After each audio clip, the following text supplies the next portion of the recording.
میں 22 قبائل تو مدینے کے یکجا ہو گئے، دیگر علاقے کے قبائل تو چھوڑے آپ، 22 قبائل مدینہ منورہ کے یکجا ہو گئے، اور ان میں سے اوس اور خزرج یہ دو قبیلہ تو ایسا تھا جو صدیوں سے خون بہاتا ہوا آ رہا تھا، صدیوں سے ایک دوسرے سے لڑتا ہوا آ رہا تھا، لیکن سرکار نے جب یہ دستور قائم کیا تو سب یکجا ہوئے۔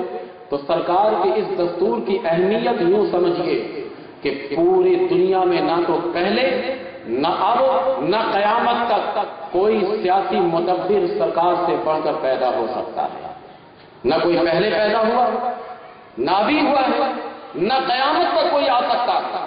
نبی کریم علیہ السلام کے سیاسی تدبر کو بتانا تھا رب نے، اس لیے دستور ہی ایسا قائم فرما دیا کہ نبی کریم علیہ السلام کے عظیم مدبر ہونے پر دلیل قائم ہو جائے، اپنے تو اپنے پرائے بھی مان جائے اسے، اور سیاست کے میدان میں جو کہتے ہیں کہ مسجد و محراب والے کو سیاست کا حق نہیں، میرے نبی مسجد و محراب والے ہو کر وہ سیاست کر کے بتا دیے کہ جو سیاست قیامت تک نہ کوئی کر سکتا ہے نہ تصور لا سکتا ہے۔ نعرہ تکبیر، نعرہ رسالت، نعرہ رسالت، علماء سنت۔ یہ اس کی اہمیت ہے کہ سرکار کے فضائل بتانے تھے، سرکار کے عظیم اور عظمت ہونے کو بتانا تھا، یہ اہمیت ہے میثاق مدینہ کی۔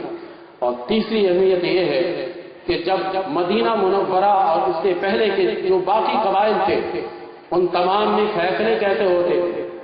فیصلے ہوتے تھے اپنی مرضی کے، جرگہ بیٹھتا تھا، دو چار بڑے بڑے پگڑیوں والے جاہل قسم کے سردار آتے تھے اور آ کر بیٹھ جاتے، اپنی مرضی سے جو فیصلہ سناتے، جو دل چاہتا فیصلہ سناتے اس کے مطابق اسے سزا ملتی تھی۔ اس کی کچھ مثالیں آج بھی ہمیں مل جاتی ہیں کبھی کبھار، کہ دور دراز سے ہاٹ کے علاقے میں جب چلے جاتے کچھ نہ کچھ آثار آج بھی مل جاتے ہیں۔ میرے نبی نے جب اس دستور کو قائم فرمایا تو اس دستور کے قائم ہونے کے بعد باقاعدہ عدلیہ کا نظام رائج ہو گیا تھا۔ اب عدالت سے فیصلہ دیا جانا، جج فیصلہ دے گا کہ اس کی کیا سزا ہے، اس نے جھوٹ کہا ہے اس کی کیا سزا ہے، اس نے زنا کیا اس کی کیا سزا ہے، اس نے جو ہے کسی کے مال پر ڈاکہ ڈالے اس کی کیا سزا ہے، باقاعدہ عدلیہ سے اس کو سزا دلائی جائے گی۔ یہ دستور بننے کے بعد یہ ہوا ہے، ورنہ اس سے پہلے جس کا جو دل چاہتا تھا جس طرح سے چاہتا تھا وہ فیصلہ سناتے تھے۔ میرے نبی نے جب یہ میثاق مدینہ قائم فرمایا تو اس کے بعد سے باقاعدہ عدلیہ کا ایک نظام قائم ہو گیا۔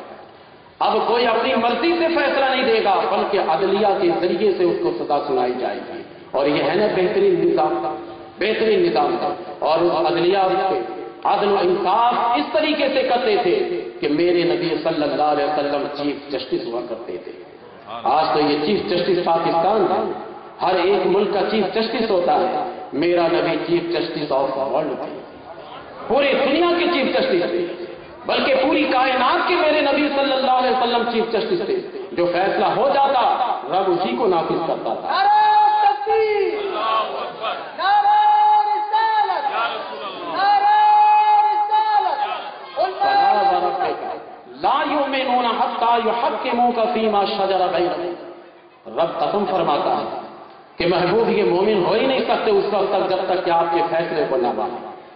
جو آپ فیصلہ کر دیتے ہیں اسے آمنا صدقنا کر لے مان جائے، نبی فیصلہ کرنے والے، عدلیہ کا نظام قائم ہو گیا۔ اب آخری بات، چار کم سے کم میں سوچ رہا تھا کہ اہمیت بتا دوں، چوتھی اہمیت یہ تھی کہ مجھے مائک کا کام آتا نہیں ہے، میں وہاں بیٹھ گیا کام کرنا، ان کو کہا آئیے آپ تقریر کیجیے، آپ کو پتہ لگا کپڑا سینا نہیں آتا، آپ درزی کے وہاں گئے، مشین پر بیٹھ گئے کہ کپڑا میں سیتا ہوں، جاؤ تم جا کر وہاں پر ایک دو خط لکھ دینا، لیٹر لکھ دینا۔ ہر آدمی اپنی بساط سے ہٹ کر کام کر رہا تھا، جس کو جو کام آتا نہیں تھا اس کام میں ہاتھ ڈالتا تھا، کیونکہ کوئی حقوق و فرائض متعین ہی نہیں تھے، اپنی مرضی سے کام کیا کرتے تھے۔ جسے تقریر کرنے کا حق نہیں وہ تقریر کر رہا ہے، جسے مسئلہ بتانے کا حق نہیں وہ مفتی بنا بیٹھا ہے، جسے قوم کو سنبھالنے کا شعور نہیں وہ قوم کا لیڈر بنا بیٹھا ہے۔ ہر آدمی جو ہے اپنی مرضی کے مطابق اپنے کام کو متعین کرتا تھا۔ جب سرکار نے میثاق مدینہ قائم کیا دستور قائم کیا تو بتا دیا کہ کوئی آدمی اپنے حقوق و فرائض سے تجاوز نہیں کرے گا. ہر آدمی اپنے حقوق و فرائض میں رہے گا اور حقوق و فرائض میں رہ کر کام کرے گا. جسے جو کام دیا جائے گا، صحابی میں سے کسی صحابی کو اگر جہاد کا کام دیا جاتا تو وہ جہاد ہی کیا کرتے تھے. صحابی میں سے کسی صحابی کو کہا جاتا کہ آپ فلاں فلاں مقام پر جا کر لیٹر پہنچا دیجئے، خط پہنچا دیجئے، وہ وہاں جا کر پہنچا دیا کرتے تھے. میرے رسول صلی اللہ علیہ وسلم کہتے جائیے اب اسپیکر کا کام کرنا ہے، مدینے میں منادہ کر دیجئے، ندا کر دیجئے کہ جمع ہو جائیں. چلے جاتے تھے صحابی، اب دوسرا کوئی کام نہیں کرنا، یہی کام کرنا. مدینے میں آواز لگاتے تھے کہ لوگوں مسجد میں جمع ہو جاؤ، نبی کچھ کہنے والے. ہر ایک کو اس کا کام دے دیا گیا. عیسائی کو اس کے مذہب کے مطابق کام دے دیا گیا، تمہیں ہمارے اس میں مداخلت نہیں کرنی. مسلمانوں کو کہہ دیا گیا جب تک یہ چھیڑتے نہیں ان کے کام میں تم مداخلت مت کرو. باقاعدہ ایک معاہدہ بن گیا تاکہ حقوق و فرائض متعین ہو جائے. نجران کے عیسائی جب نبی کریم صلی اللہ علیہ وسلم کی بارگاہ میں آئے، سرکار کی بارگاہ میں آ کر کلام کرنے لگے کہ آپ نبی آخر الزمان ہے، دلیل دیجئے، دلیل کیا ہے آپ کے پاس؟ نبی کریم علیہ السلام دلیل دینے لگے. ظاہر ہے کہ ایک طرف پیغمبر ہے دلیل دینے والے، دوسرے طرف عیسائی نجران، اس نجران کے پادری ہیں، وہ لوگ دلیل کو توڑنے والے تھے. کیا توڑ سکتے تھے؟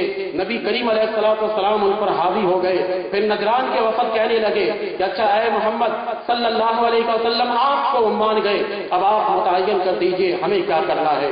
ہم مانے نہ مانے لیکن آپ کی باتوں کا جواب نہیں ہے ہمارے پاس، لیکن آپ ہمیں بتا دیں ہمارے حقوق و فرائض کیا ہیں. آپ نے فرمایا کہ آج کے بعد سے تم اپنے مذہب کے مطابق کام کر سکتے ہو، لیکن اس شرط پر کہ تمہیں ہر سال جزیہ دینا پڑے گا، خراج دینا پڑے گا. وہ لوگ تیار ہو گئے، معاہدہ تیار ہو گیا. حتیٰ کہ اسی مسجد نبوی میں جب ان کے عبادت کا وقت ہوا تو نبی کریم صلی اللہ علیہ وسلم کی اجازت سے ان کو عبادت کرنے کی اجازت ملی. لیکن یہ اس وقت کے لیے خاص ہے، اب نہیں ہے. اب ایسی ویسی اجازت نہیں ہے کہ عیسائیوں کو ہم اپنی مسجد میں آنے دیں. یہ اس وقت کی بات ہے، تالیف قلوب کی بات ہے. نبی کریم علیہ السلام نے ایک معاہدہ کیا تاکہ ہر آدمی اپنے حقوق اور فرائض ادا کرے اور اپنے حقوق و فرائض کے دائرے میں رہے. آج انتشار اور خلفشار اسی وجہ سے معاشرے میں ہو رہا ہے کہ ہر آدمی اپنے آگے تجاوز کرنا چاہتا ہے. ہم اگر محفل میلاد مناتے ہیں، منا کر صلاۃ و سلام کھڑے ہو کر پڑھتے ہیں، دو چار آ جاتے ہیں اشرفی صاحب یہ ناجائز ہے، صحابہ نے کیا نہیں ہے، فلاں نے کیا نہیں ہے. آپ اپنے حق سے تجاوز نہ کیجیے، آپ کو یہ حق حاصل نہیں ہے. ہمیں ہمارے لوگوں نے یہ سجا کر محفل دی ہے کہ یہ کام ہم کریں، ہم کر رہے ہیں. آپ کو گھر سے بلایا ہم نے نہیں ہے. آپ جب اپنی محفل میں صلاۃ و سلام نہیں پڑھتے، ہم وہاں نہیں جاتے کہ پڑھو جی صلاۃ و سلام، تم کیوں نہیں پڑھتے؟ ہم اذان سے قبل صلاۃ و سلام جب پڑھتے ہیں تو ہم آپ پر اعتراض نہیں کرتے کہ تم کیوں نہیں پڑھتے. اپنے اپنے دائرے میں رہیں، اپنے اپنے دائرے میں رہیں گے، کبھی فساد نہیں ہوگا، کبھی ہنگامہ آرائی آپ نہیں کریں گے. آج یہ ہنگامہ آرائی اور فساد اسی وجہ سے ہے کہ ہر آدمی اپنے حقوق و فرائض سے تجاوز کرتا ہے. میرے نبی صلی اللہ علیہ وسلم نے میثاق مدینہ کا جو دستور قائم فرمایا تھا اس میں ہر معاشرے کے طبقے کے لوگوں کے لیے حقوق و فرائض متعین کر دیے کہ ان کا کیا کام ہے، ان کا کیا کام ہے، یہ کیا فرائض انجام دیں گے، وہ کیا فرائض انجام دیں گے. تو یہ چار اہمیت میثاق مدینہ کی آپ سن کر جائیں کہ یہ اہمیت ہے. ایک تو یہ ہے کہ نبی کریم صلی اللہ علیہ وسلم نے اس میثاق کے ذریعے سے ایک حکومت قائم فرمائی. دوسری اہمیت یہ تھی کہ نبی کریم صلی اللہ علیہ وسلم کے عظیم مدبر اور عظیم سیاستداں ہونے کا یہ منہ بولتا ثبوت ہے یہ میثاق. تیسری اہمیت یہ ہے کہ باقاعدہ عدلیہ کا نظام اسی میثاق مدینہ کے بعد قائم ہوا ہے جو معاشرے کے امن کے لیے انتہائی ضروری اور اہم چیز ہے. اور چوتھی اہمیت اور افادیت یہ ہے کہ ہر آدمی کے حقوق متعین کیے جائیں، فرائض متعین کیے جائیں کہ تمہارا کام کیا ہے، ان کا کام کیا ہے. ایم این اے کا کام ایم پی اے نہیں کرے گا، ایم پی اے کا کام ایم این اے نہیں کرے گا، وزیر داخلہ کا کام وزیر مواصلات نہ کرے، وزیر مواصلات انصراف کا کام وزیر داخلہ نہ کرے، ہر ایک کی راہ متعین ہے، وہ متعین راستے سے کام کرے۔ یہ نبی کریم صلی اللہ علیہ وسلم کی حکمرانی ہے۔ جو 4 مشکلات پیش آئے تھے، سرکار نے ان 4 مشکلات کا حل نکالا۔ ان میں سے مرکزی حیثیت ہے انما المؤمنون اخوۃ فاصلحوا بین اخویکم، کہ اے لوگوں تم آپس میں بھائی بھائی ہو، آپس میں تم سب مل جل کر رہا کرو، اگر کسی وجہ سے اختلاف ہو جائے تو اس اختلاف میں صلح کر دو۔ واتقوا اللہ لعلکم ترحمون، اگر اختلاف کے بعد صلح کر لو گے تو اللہ تبارک و تعالیٰ تم پر رحم کرے گا۔ اللہ سے ڈرتے رہنا اور آپس میں صلح کرنا، یعنی یہ آیت کریمہ بتا رہی ہے کہ ایسا نہیں ہے کہ ہمارے درمیان اختلاف نہیں ہوگا، ہمارے درمیان اختلاف ہوگا، ہم لڑیں گے بھی، لیکن اس لڑائی اور اختلاف کو تا حیات قائم نہیں رکھیں گے۔ فاصلحوا بین اخویکم، اپنے درمیان صلح قائم کر لیں گے۔ واتقوا اللہ، اللہ سے ڈرو، لعلکم ترحمون، تاکہ اللہ تبارک و تعالیٰ تم سب پر رحم کرے۔ امید ہے کہ آپ یہ میری بات سمجھ گئے ہوں گے کہ نبی کریم علیہ الصلوۃ والسلام کی جو حکمرانی ہے یہ کتنی شاندار ہے، جس میں سیاسی بیان بھی ہے، سماجی بیان بھی ہے، جس میں حکمرانی کے انوکھے طریقے اور نسخے بھی دیے گئے ہیں۔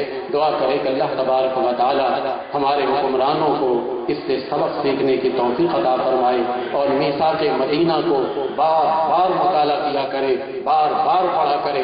آپ قوم کا لیڈر اس وقت تک نہیں بن سکتے جب تک کہ میثاق مدینہ کو بالکل ازبر نہ کر لیں، چاٹ نہ لیں، اس وقت تک آپ نہیں بنیں گے۔ آئیے صلاۃ و سلام پڑھتے ہیں۔